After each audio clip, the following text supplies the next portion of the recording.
Here we are again, another one of our late night sessions, and we are going to do something pretty extreme tonight. Yeah, so if I'm a little bit stunned, I've just had a conversation with my sister on text all about some of our family history, which is pretty mega. She's had a bit of a breakthrough in finding some information on our Japanese lineage, and yeah, that's pretty amazing. She's still messaging me about it now. The cat's getting the sofa. Get off, cat. Right. Yeah. So we basically, to cut a long story short about that, we have always believed that we had some Japanese link in our family, and that somewhere along the line, reasonably recently, not too far back, that there was a Japanese lodger, basically someone Japanese in the mix, who had actually was actually the sort of great granddad or great great granddad or whatever it was, on my father's side of the family. And my sister's been really sort of diligently looking into it and trying to really nail it down and see if there's any truth to it all. Which we knew that we were all convinced there was anyway, because of just because the family, just how we all look, for a start, man. Especially my my dad's sisters in particular. The three sisters, are, when they were young women, you saw pictures of them, and you would, that you would think there was some sort of Southeast Asian link there. But anyway, so that's all amazing. I'm gonna have to talk to her. I was gonna have a. She wanted to call me and have a chat. She's actually busting with excitement about it, but I haven't got a phone at the moment, so she couldn't do that. So she had to text it to me on the laptop. Anyway, so I'm floating around the pyramid, waiting to sort of chat to you guys about something. So yesterday I was talking about excavating, using dynamite to excavate the land, and I did mention that I'm sure there was some kind of way in the command code line, to do it, and I thought I'd look it up, so I did, and there is.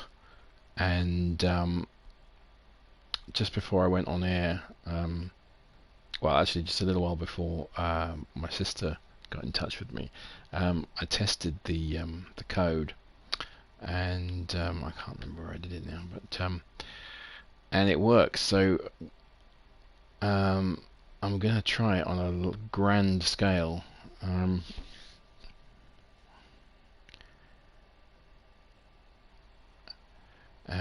Tonight, right now.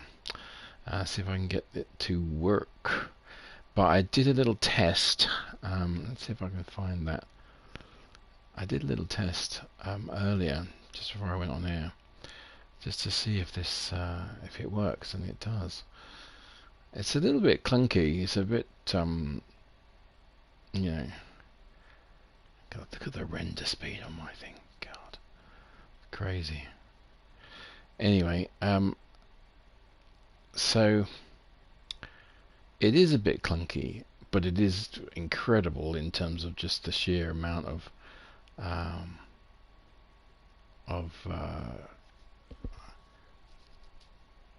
you know, matter that you can just completely erase in seconds.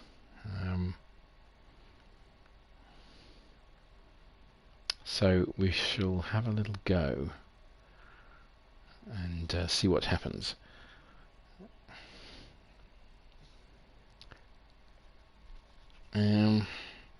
Just coming. Oh, here we are. Look. So I knew, of course, it had to be the fourth side that I checked of, you know, 4 of 4. So I did a little test here. Look. So this is a small area that I excavated right the way down to bedrock.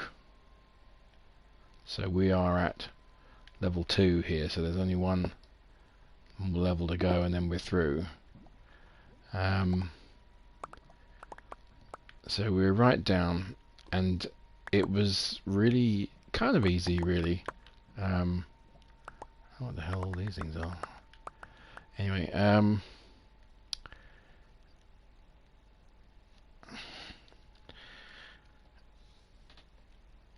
it worked, as you can see. I mean, this all was just, it just disappeared in a flash. Basically, it just turned it all to air. And it's all to do with sort of coordinates. I knew it was something like that. You know, I'm sure I read something like that before, and I just thought that perhaps that functionality just wasn't part of the PS4 platform, you know, version, but it is. So, so what I'm going to do is we're going to set up a really freaking big, you know, go big or go home, right? So I'm going to go big, and so I think that from this sort of level, let's try to go from here. Now we want to go, I don't know, maybe this far out. I don't know. Let's try it. I mean, that's gonna be pretty way huge. All right, I'm going to put a block there, or there, and I'm going to make a note, literally with a pen and a piece of paper. I'm going to note my position on a piece of paper. So we got minus 58.39, and then elevation is 74, and then minus 9.258. Okay, so that's our first coordinate, and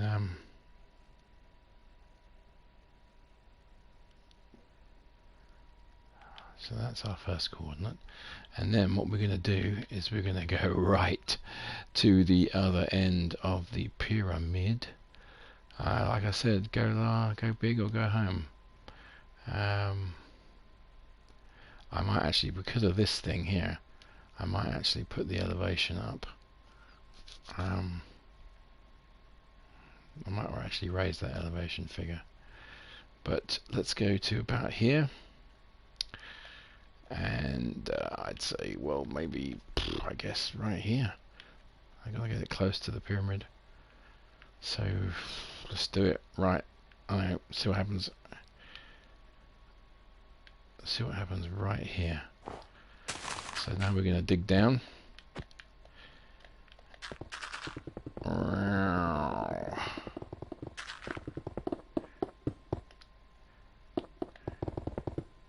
Whoa. And we're at the bottom. Okay, so let's maybe put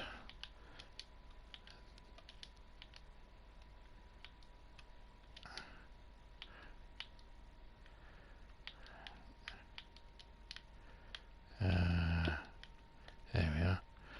Okay, so where are we at here? Okay, so what we want to do now, we could use the actual coordinate but we actually don't need to do that. So this is how it works.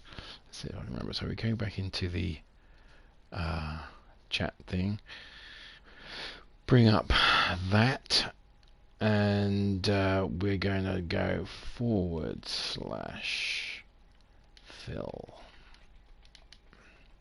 space, and then we're going to put our first coordinate in.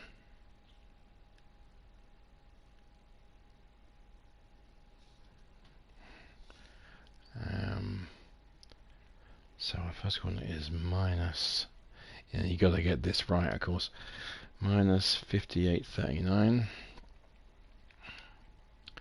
minus 5839 space. Now the elevation was 74, but I think I'm going to put that up to 100 just to be safe. Make sure we get everything, although I can, it's not too big a deal to manually take whatever's left out. But okay, the last coordinate is 9258. 9258. Okay, and then let me see if I can remember. Now this solution I got from a YouTuber called VIP Man YT. So basically, go hit him up and subscribe and all the rest of it to him, because it's a good channel. And I got this solution from him, so thanks for that. Let me just remind myself of the next part of it. Okay, so the way he did it was to space here, I think, and then use the tilde symbol. And the tilde symbol you can use in place of the actual coordinate. You can just tilde space tilde space tilde, which will just essentially be the where you're standing right now. It's your current coordinate, so that's as good as typing the whole thing in. And then we type air, because that's what we want to replace all this stuff with. Now, here is the moment of truth. Let us see what happens. If I've done it correctly, we should have some pretty fabulous well, here we go. Oh, hang on. Oh, air. Oh, too many blocks in the specified area. Oh, okay, so it can't do that. Oh, okay. Damn. Alright. Okay, let's see if I lower the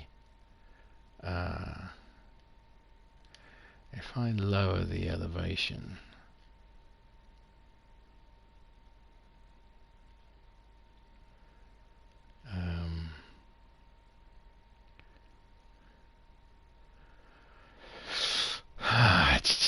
Okay, that's a bit... Okay, well, let's try that again. Now, how do I get the...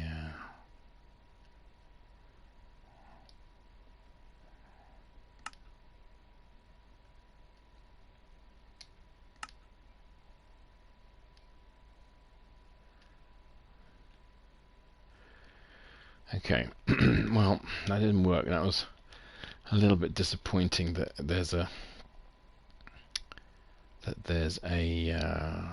limit. So why don't we try? This probably won't work either, but let's try to do with the original elevation, which should remove quite a lot of blocks. 5839.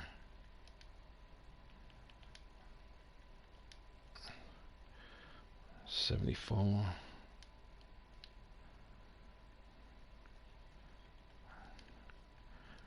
I guess this is a limitation to stop you kind of doing just kind of crazy, irreparable damage to the ecosystem. I don't know. They should let you do it, shouldn't they? Right. Okay, this probably will be too much as well. I'm probably way over, and this reduction here is still not enough. And I might have to go back to the drawing board and reduce the size again. Okay, let's try it. Too many blocks. Okay. Alright. So, okay, let's try again. And this time, what we'll do, this time what we will do is go maybe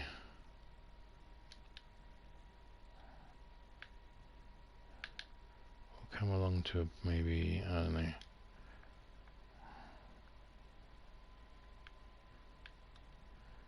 say try here. This is probably too much as well.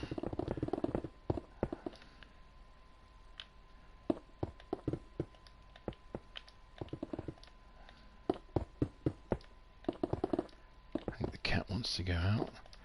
Alright, cat, well, you know, soon as. Alright, so let's try this again.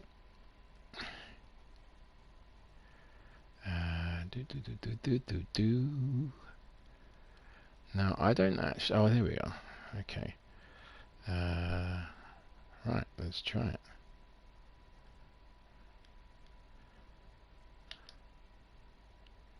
Too many blocks. Okay, so we're still way over. Ah, man, that's a shame. Okay.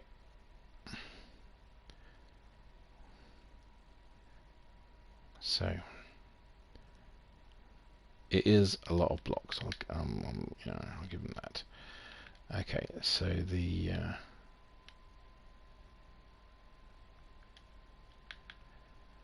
area that I defined was back here somewhere, wasn't it?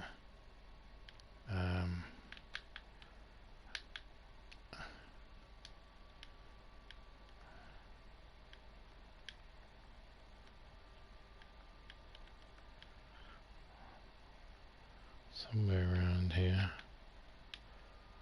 Anyway, let's just change the. I keep forgetting to.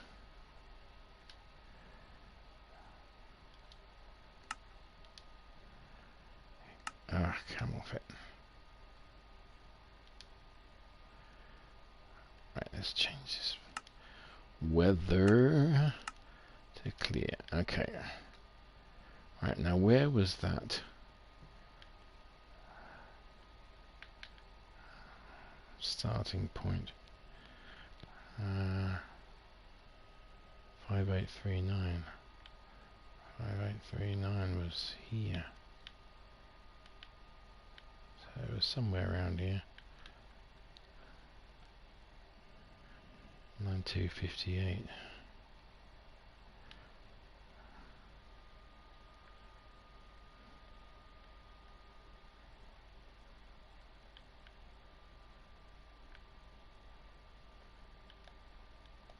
There it is.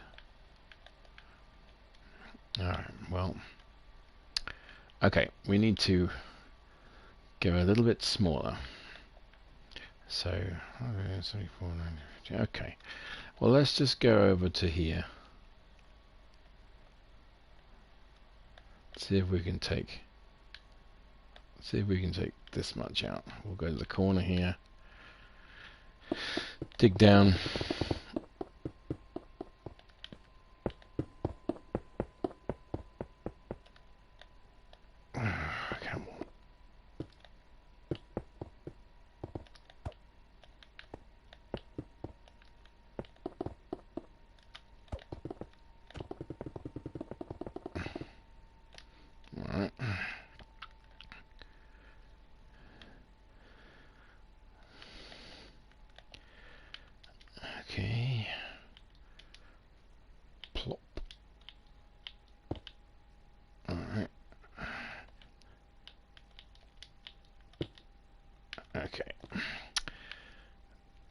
So let's now do that again, shall we?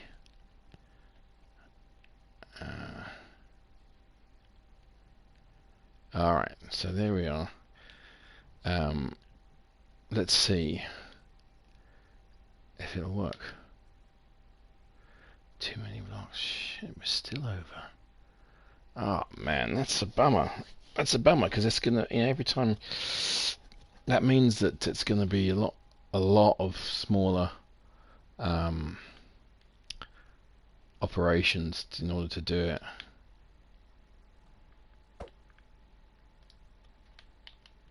Oh, what the? Come on.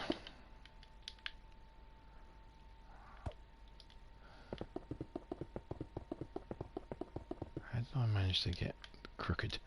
Anyway, okay, so we gotta go smaller still. Oh, what a pain in the ass. Okay, so there's our one block. There's our other one. Let's go down. Let's go down here then. God. Okay, let's try this.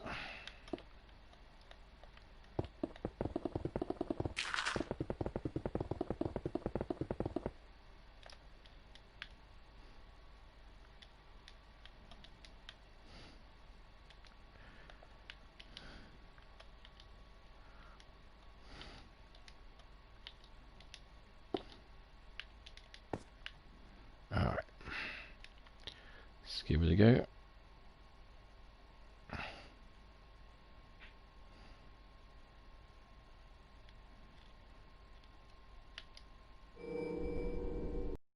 Whoa.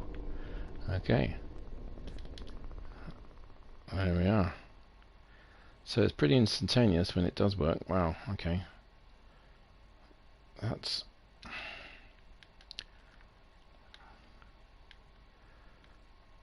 It's really got rid of very little though, isn't it? In terms of the amount of material that I'm trying to remove here, it's I don't know. I don't know.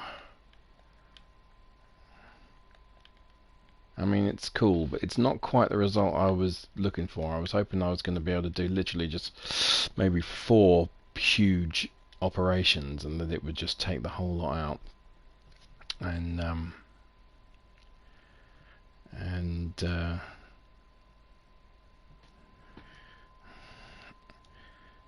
we'd be done.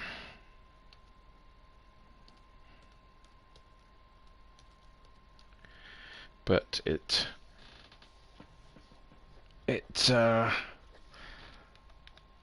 not to be. Okay. I mean, I suppose it's because we've got this sort of, it's very deep. We've got 74 levels, and that just adds up to a lot of blocks very quickly. So I guess maybe we could start here. Like that, maybe.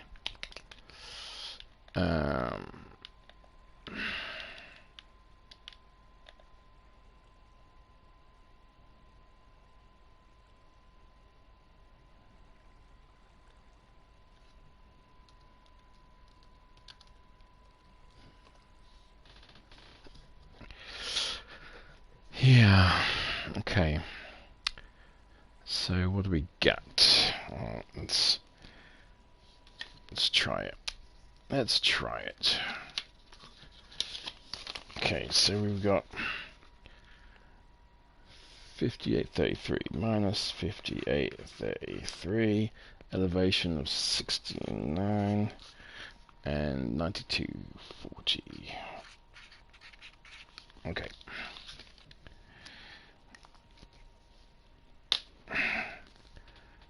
So let's try maybe something like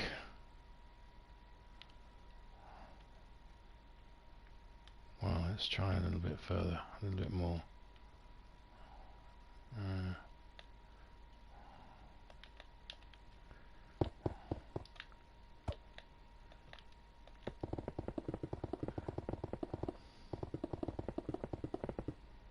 Oh, yeah.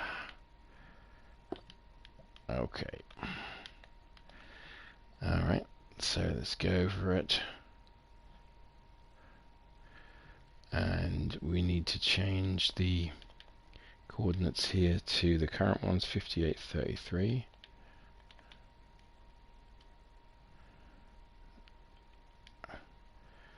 Uh, 69.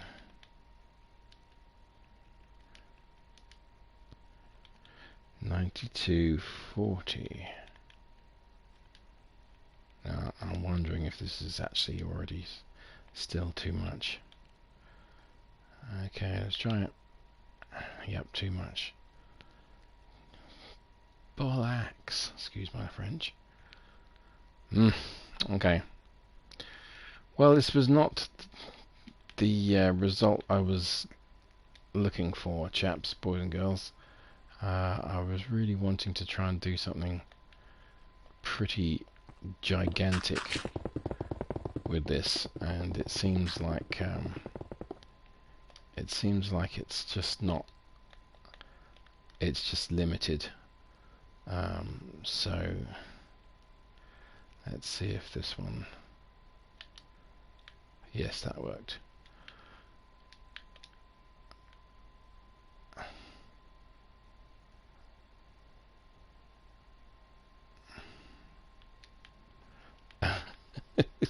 This is crazy.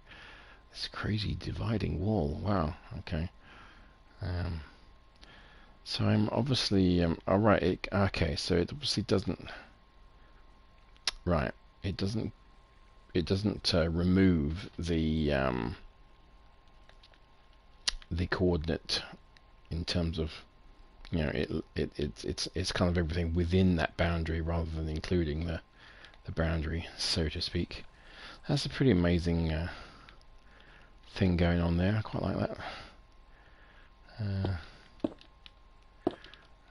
Weird.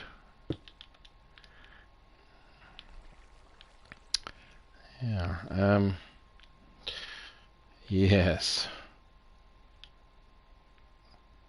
So it looks like I'm going to have to do a lot of work to get this.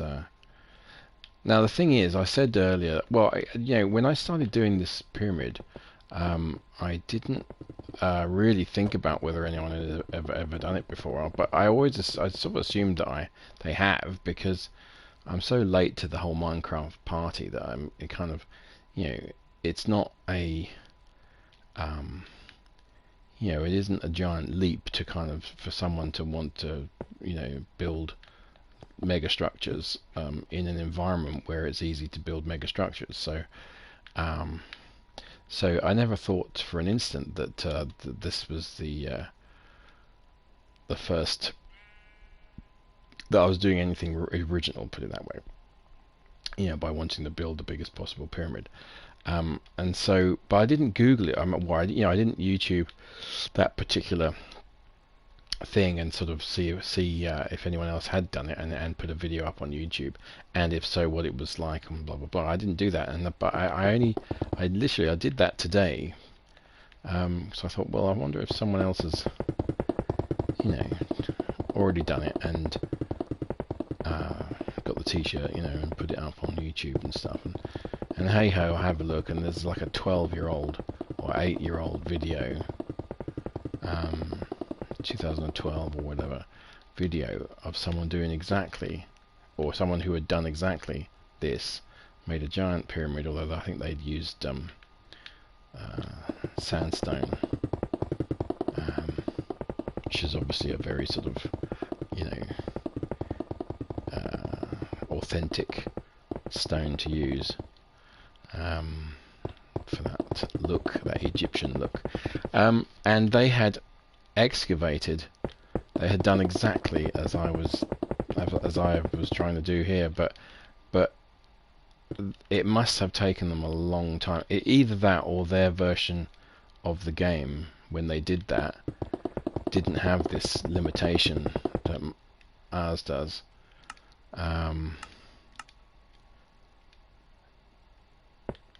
Because looking at the work that he's done, or he or she had done to create their pyramid,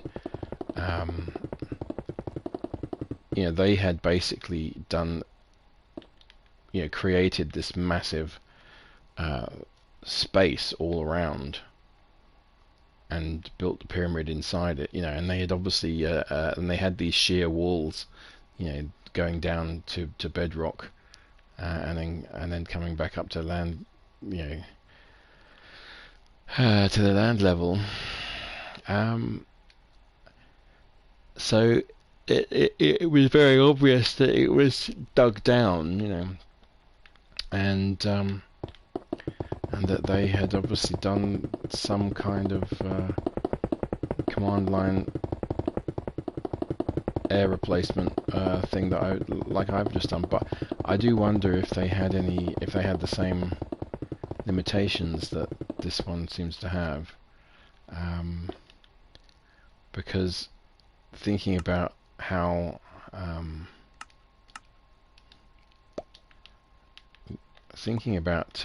how many operations it's going to take to do this job, it's even with the it makes an almost impossible job sort of just very, very laborious. It doesn't really make it easy or quick. I was kind of, there was I thinking that when I logged on tonight, I'd be able to kind of bish bosh bash, do 4 huge great, operations each along each side of the pyramid, and just remove all that material in just huge great swathes. But it obviously ain't to be. What I might do though is have a little think about how best to go about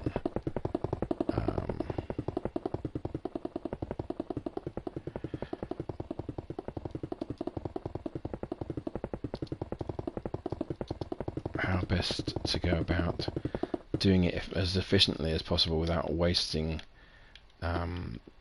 because obviously the pyramid goes down in this slanted wall fashion, so there's probably a way that I could do it where I don't know.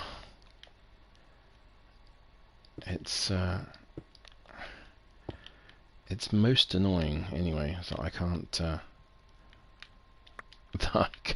do it the way I want to do it.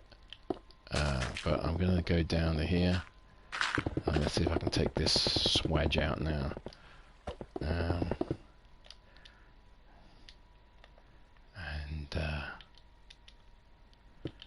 see what happens. Okay, we're oh bum. I forgot to mark. Oh, I forgot to make a note of the coordinate where we're at right there. This coordinate. Yeah, this way of doing things is probably the only way you can do it. I guess 5618, elevation 68,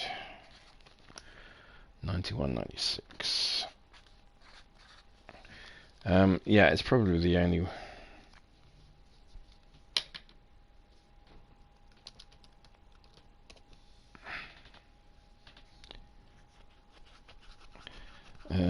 It's probably the only way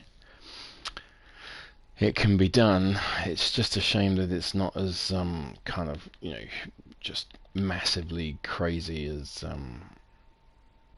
I was hoping. However, it's still pretty impressive that you can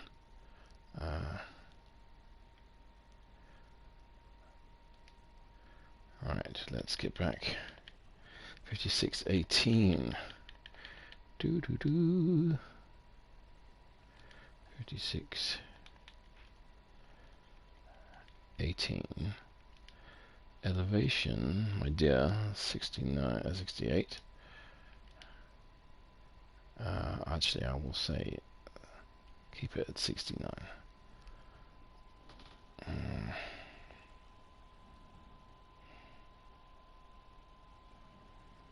And then 91, 96.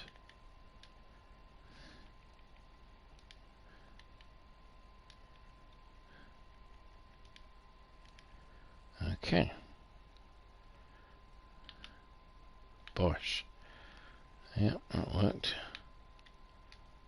We call this water ingress now.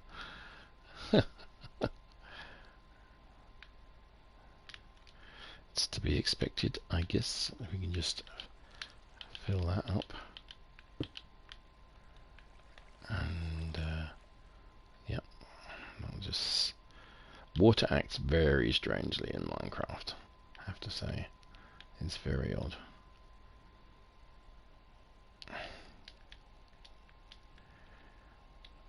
So...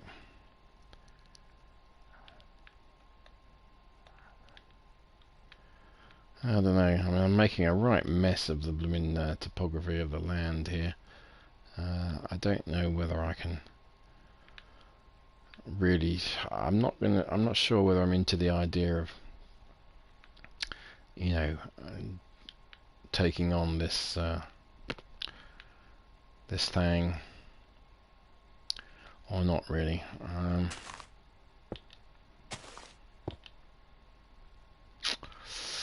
I don't know. It doesn't fill me with you know, excitement at the prospect of having to write all this stuff down and having to kind of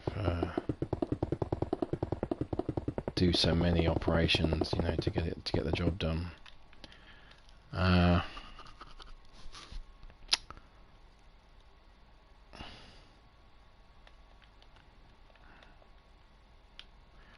You know, I'm just mucking about now here.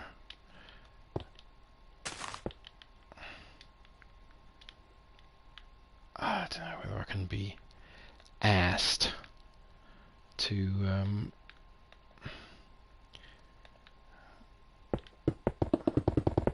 persevere.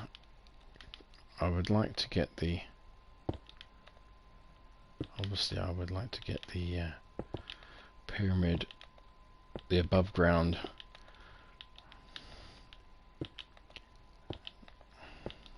portion of the pyramid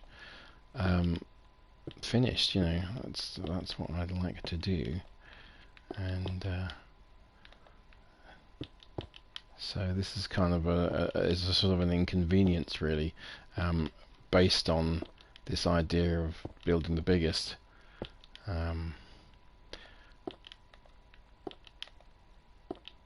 So that's our bottom at this point. So in reality, you see what I was saying before. Let's just deal with the weather again. Bloody snow, bugger off. See, in reality, as it turns out, you know, this amount of the matter, all the matter under this side of this line, you didn't need to excavate. You know, really, you only needed this side of it. But you can't do diagonals. It doesn't work like that. You know, you have to mark out a place there, and then a diagonal of the, you know, down to where you want to take it out, and then it'll just take everything out, yeah, squarely. And there's no way of kind of really there's no way of doing anything cleverer than that.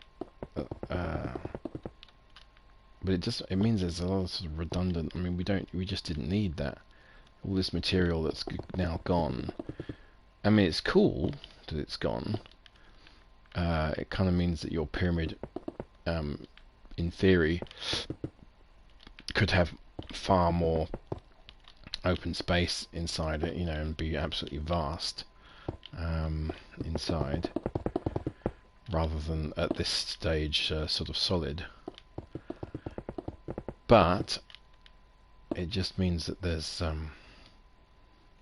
so much matter so much material to excavate that with these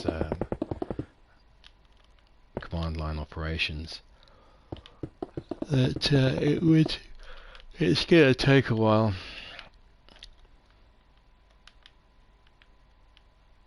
But I don't know, maybe I'll do it. I don't know. The one I saw on YouTube earlier, I mean, it certainly was very impressive, and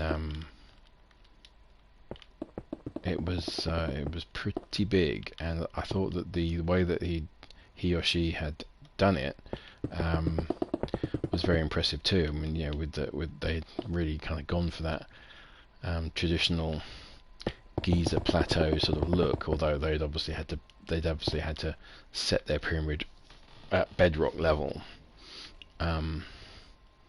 in this sort of giant dugout that they'd made, which is incredible. Now if they'd had the presence of mind to start that dugout before they even started work on the pyramid, and just do the maths on how big it needed to be, well, I don't know. Again, that would be quite impressive to do that.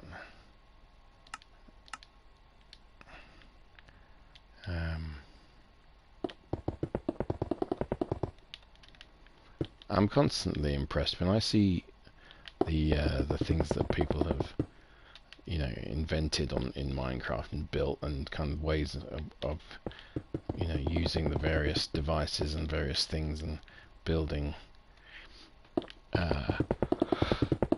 trapdoors and elevators and moving walls and all this kind of stuff that I mean, I haven't really started doing anything like that really. I've built a few redstone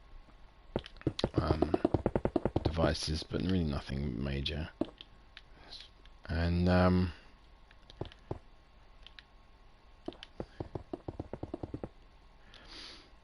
it's and I'm constantly impressed with the the sort of standard of build, what people can actually do. And it's you kind of get the impression as well that it's mostly sort of 10-year-olds doing it, So there's that how that would look if you sort of extrapolate that,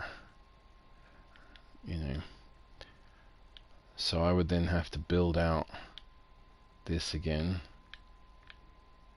I mean, it would be really cool to do it, but my God, it's a lot of work. It's a lot of work. I don't know whether I've got the gumption for it at the moment.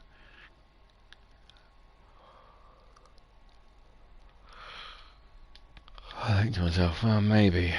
I'd like. I mean, I've been touting this thing as the biggest possible pyramid, and of course, it really isn't in that sense, because it doesn't go down to bedrock, and so it would be nice to make it really kosher in that sense, but that's a lot of engineering. It's a lot of groundwork that is pretty tedious, especially when you have to do it in such relatively tiny chunks. So there we are. I shall persevere. I think tonight I'm gonna get I think I'm gonna get this face complete up to there. Just get that done. The worry, of course, is what I don't want to have happen is if I complete all the block work on this part of the pyramid, on all the sort of the above ground sections, I don't want to run the risk of then sort of losing the impetus to kind of carry on with it, and just and do more to the interior and all the rest of it. At the moment, I think it's quite cool that I sort of swap between doing different parts of it, you know, and I haven't just stayed with the block work. You know, I've gone in and done all that stuff there and whatnot. I mean, before I found out, just, you know, while I've been on air, that of the limitations of that removal command, you know, I was kind of thinking perhaps of doing something like that on in the interior as well. You know, digging down, you know, making some vast, you know, hole, so to speak. I did a little bit of dynamite work yesterday over here, but as I said, the dynamite stuff is great and all, but it is very chaotic. You know, it leaves all these sort of bits. You know, there's no symmetry to it at all.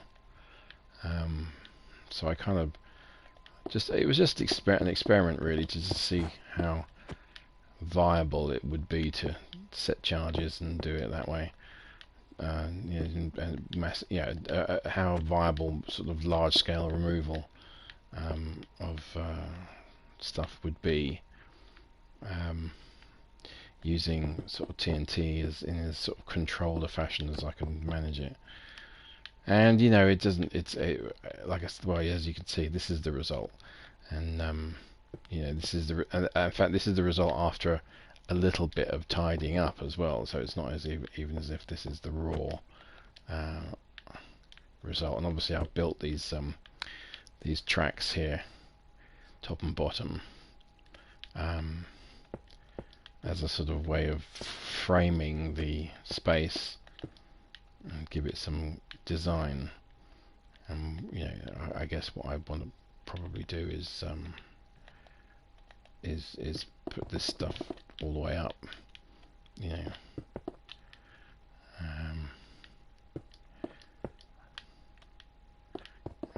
But again, all this takes time. It takes money and time. It doesn't take money, but yeah. So it's been in other news. It's been a sort of sad day today. Found out that Peter Green died today. Peter Green being the blues guitarist and sort of founding member of Fleetwood Mac. Just a beautiful player. Famously had that 59 Les Paul that he sold to Gary Moore. And there's a load of controversy about that, and in that, whether, you know, some people say that that Gary Moore you know, pestered him into selling it to him, which he and with him being maybe not quite in his right frame of mind, and didn't really want to sell it. Other reports state that he was happy to sell it to him, and you know, was the complete opposite, you know, and that obviously he mentored Moore, and but that 59 Les Paul had this kind of crazy sound to it, especially in the center position, very quacky sound, which was just beautiful in the hands of Peter Green. Now, I never met Peter Green, but I remember being very excited that when my band, the band that I was in the 90s, a sort of funk rock pop band, we had this kind of big attempt to sort of break out of the whole pub drag, this sort of this sort of death cycle of playing pubs forever. The management we had sort of had this idea of just going big or going home, and so we hired the Ipswich Corn Exchange. This is in 1995, and for a big show, we had a couple of support acts, and I was to my eternal shame, as it were, I picked one of the support acts, which was a young band that I'd seen at my local pub called Zen. The band, it was called Zen, not the pub, and I thought they were I thought they were a good fit for us, and they were really good, which they were, but they I don't know whether they got drunk or something beforehand, but it didn't go well, let's put it that way. Anyway, so there's so we back to Peter Green. We were doing the Corn Exchange in 95, and this was at a time when Green was kind of, as far as I was aware, being a sort of avid guitar player and fan of guitar and reader of Guitarist magazine and all the rest of it. It seemed like he was just coming out of a sort of quite a period of reclusivity. He had been away quite a long time, and he was due to be doing some shows at the Ipswich Corn Exchange, where we were playing.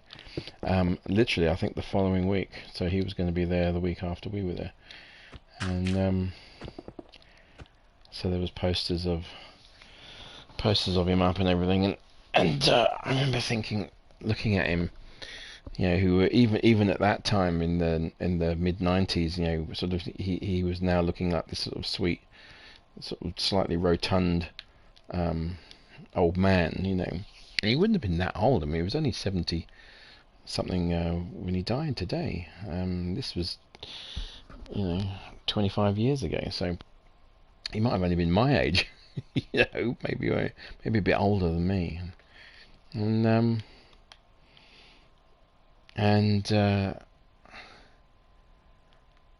yeah, and I remember thinking that it was really cool that he was playing, and but at that time I didn't know the history of that Les Paul. I didn't know that he didn't have it anymore, and then for some reason someone told me that Slash had bought it from Gary Moore, that Gary Moore had sold it to Slash, and I don't know whether it ever went through Slash's hands, but as far as I know that Kirk Hammett's got it now from Metallica, but the sort of the one that kind of hurts the most, I guess, is Gary Moore having to sell it, and he died a little while after he did that, and he sold it really for only I believe for less than it was worth, because he had money troubles. He had lost a lawsuit, I believe, in Germany over Parisian walkways, or still got the blues, and I've listened to that German track, by the way, and to my ears it's like, really, copyright, I don't know about that, but judge found in favour of the German band, and Gary Moore had to pay up, and I think that it was And that also came at a time when he had hurt his hand. He had this injury in his hands, and he'd had to cancel a load of shows and reimburse. It had cost him a lot of money. He was really out of pocket personally, as a result of this problem with his hands. I mean, that's just a nightmare, right? And then so having to sort of then sell your beloved Peter Green 59 Les Paul must have been pretty difficult for him, especially if he thought he was being taken for a bit of a ride in terms of how much he was offered for it.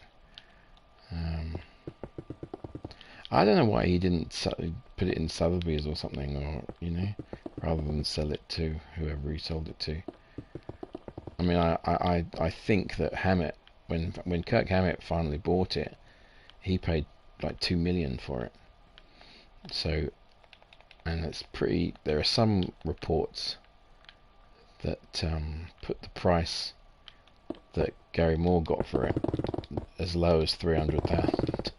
So somebody somewhere made some bloody money, and it probably wasn't poor old Gary. Rest his soul. Which is a bloody crime. Anyway, off topic. Sorry about that, guys. Guitar talk. I don't know what I'm doing here. I'm just mucking about. But let's change the time to day and get some more of this done. I'm going to fill in this little gap here, I think. That sounds good to me. Fill in this little gap here. That's doable. Yeah, so I'm not sure. Yeah, so it's been a bit. So I was, I'm not sure whether it's since my dad passed away last year, whether I've just been more sensitive to other people dying. I didn't know Peter Green. I'd never met him, and yet I felt quite sad today when and I was sitting there. Kids were playing on the PlayStation, and I was just sat in the corner of the room with my laptop, and I was listening to Man of the World, which is one of my favourite Peter Green era Fleetwood Mac songs. And I was just really emotional, really almost brought to tears, over it. And obviously it's a sort of it's a sad song. But yeah, I don't know if it's to do with my dad or not, and just kind of I just have this sort of express route to those kind of emotions now, or not really, I don't know. Anyway, but that was today, Peter Green. It's a shame he wasn't better recognised, and kind of. I hope he was a happy man. I hope his life was one of happiness and comfort,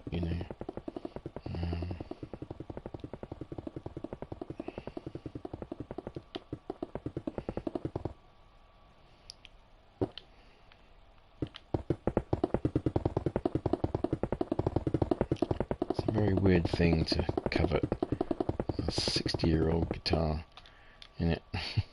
70-year-old guitar. How old was it? 59. So yeah, 61. The weirdest thing about that as well, of course, is that, in 59, the Les Paul was sort of, they were trying to, boost its popularity and all the rest of it, and but by 61 they killed it. 61 they replaced it with the SG shape Les Paul, you know, and it was it came back in '68, I think. So you had this sort of 7-year gap where there wasn't a Les Paul in terms of the single cut, and that we all know. And it was kind of brought back by popular demand, I think. You know, all the guys in the music scene in England in particular, you know, all the Jimmy Pages and Eric Claptons and Jeff Becks and whoever else, you know, Paul Kossoff and, you know, all these people who sort of were Les Paul players, you know, buying up these old 50s models, probably for not peanuts, but, you know, certainly affordable prices, and then Gibson and Co. way to get feeling like they should get in on that a little bit and start making that bloody thing again, which they did and have never stopped doing since. But it is weird to sort of think that essentially every Les Paul since 1968 is kind of a reissue or a tribute to those original ones, you know, in a way, rather than an original machine, so to speak. Okay, so there's that little gap filled. Ah, dear. Well, we're at an hour now, and we haven't had anyone watching this time. That's alright. It doesn't matter. I'm not really, you know, I'm not really too fussed. I just quite like doing the broadcasts. My son Hector has really got into it as well. I love it. I love the way he says, you know, he's got all the slang. You know, he's got all the he's down with all the kind of, you know, smash the like button and hit subscribe and it really helps and blah blah blah blah blah. All the stuff that everyone says on their channel on YouTube, you know. Love him. God love him. But he's got quite into the idea of broadcasting his little games, his Rocket League and his Minecrafting, and I think he did a Kung Fu Panda broadcast earlier. It's funny.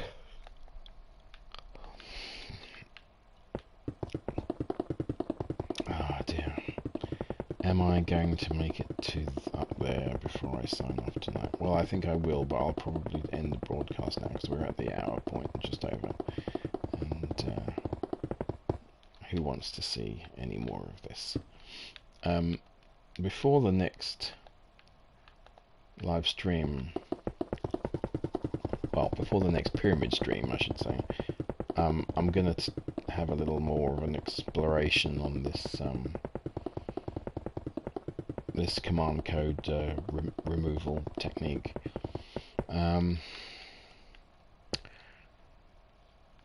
You know, I might persevere with it and give it a few more goes. I can see it being a slog though. Oh, I'll get rid of that. Put them in snow. Snow be gone.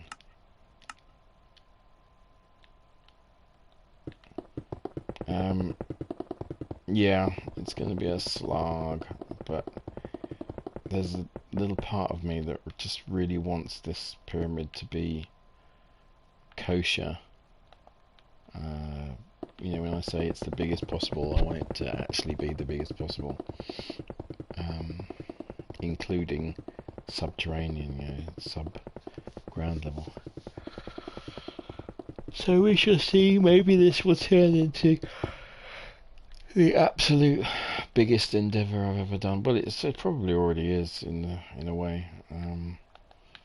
I mean, the very first really huge monolith that I did the floating one, the one that's kind of horizontal, which was supposed to kind of be a representation of the giant one that they find in 2010. That's made up of all the smaller ones, and that was pretty big. That was pretty big. It's very big.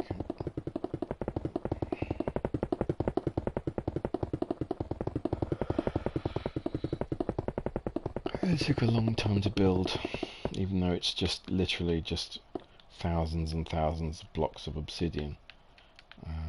I made it hollow, obviously, because why make it solid when you don't have to? But I changed my mind on the ratio that I would use. By the way, the ratio of the monolith in 2001 is one of those things that's kind of interesting, in a sort of boring way, in that the book describes the different ratio to that which Kubrick used in the film. I prefer Kubrick's ratio to to be honest, because it's more elegant, it's taller and thinner. I think the one in the book is sort of a little more stout and portly in its ratios. So aesthetically, I think Kubrick's decision to change that was a good one. He also made them all black rather than in the book. I think the one that the Dawn of Man section at the beginning was clear, I think, or looked like crystal rather than being black. But anyway, so I haven't really. So I was building that monolith, that huge one, and which I will take you to one of these days. And I just got the feeling like I had made it too long, too big. The length of it was too much, considering how wide and deep it was. And I had already done a lot of work on it, but I had to make the decision to kind of, okay, well, I'm going to have to expand and extend it, so that it's proportionally more correct. Although it definitely isn't movie correct, because it's still far too long. But it's it looks exactly like what it's supposed to be, so that's good.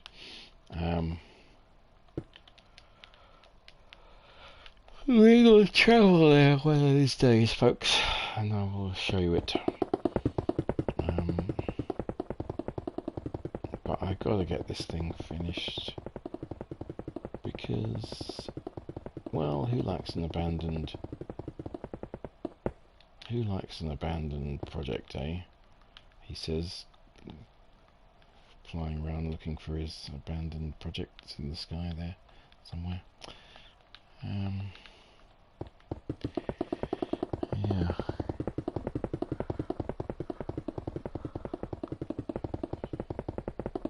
Oh dear. I'm tired tonight. Right. How many more?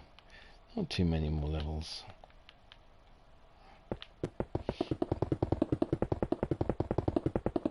Yeah, so there we are. I seem to be very good at making an already huge undertaking even huger, and just adding complexity and adding kind of time and dedication required to finish to these things. It seems to happen with a lot of the builds that I do. So I think, well, I could, don't have to do it the way I've been doing it. I could do it this way or that way and save some time or whatever. And then I just kind of think, oh, yeah, well, I want to do this and I want to do it like that, and I want to kind of make make sure it's looks good and whatever. And wife thinks I'm crazy. I'm sure I probably am. She's usually right about these things, and she understands me very well. So there we are. Now I think what I'll do, I might as well, because I'm within spitting distance, I might as well stay on and finish this before I sign off. But when it comes to the next one, I will have a more definitive situation going with this excavation command line tool. I'll either have got into it and started really clearing that area, or I will have decided not to bother. I think I know which way I'm going to go, but we will find out next time. Okay, so I think we've got 1 or 2 more layers to do. 2 for this one, and then we're done for the evening, or for this broadcast anyway.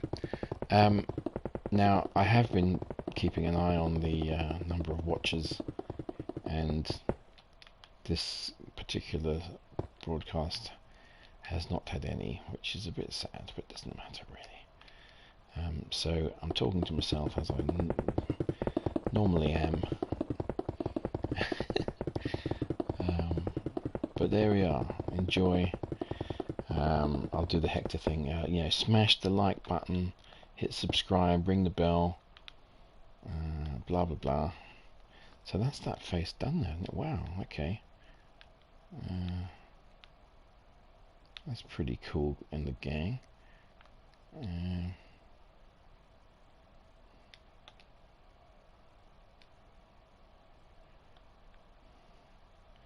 Don't look at that face. So this is our west face, correct? And our east face, southern face. So the north face is done.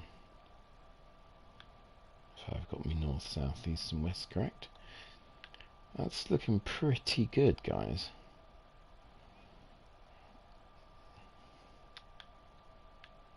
It's a big structure.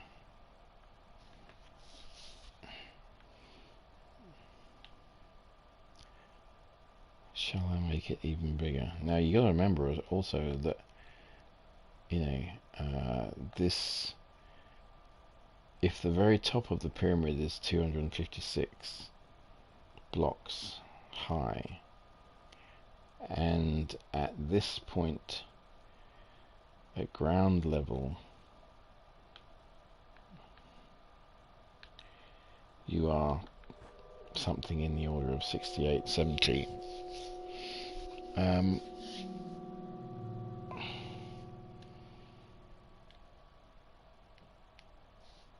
That's an awful lot. That's a lot to actually increase it by.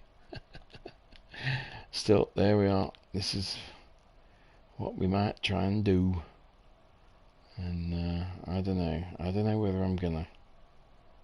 But yeah. I suppose we could try. Okay, so thank you for coming along and watching. Not that anyone did while I was live, but that's okay. Perhaps someone will catch it and watch it later, once it's a video. We shall retreat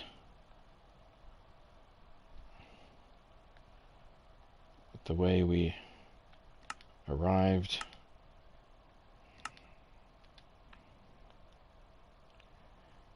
and back off. Goodbye, Pyramid. See you tomorrow. Looking good, by the way.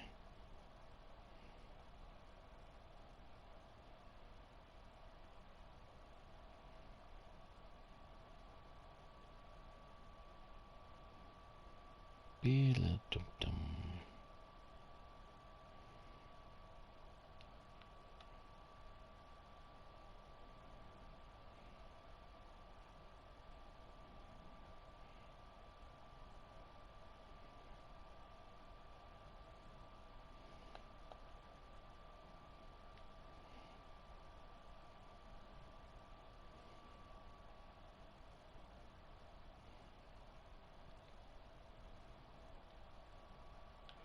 Good night, good night.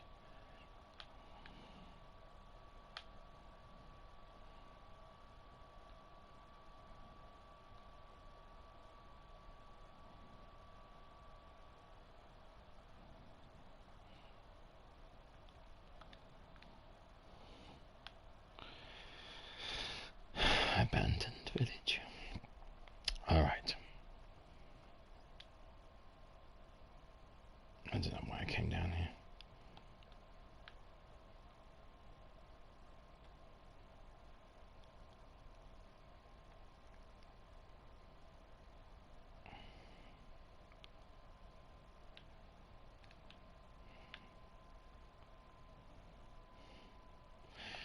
Okay, so see you all guys here tomorrow or whenever, and yeah, there'll either be some large tracts of land missing or there won't. Okay, see you everyone.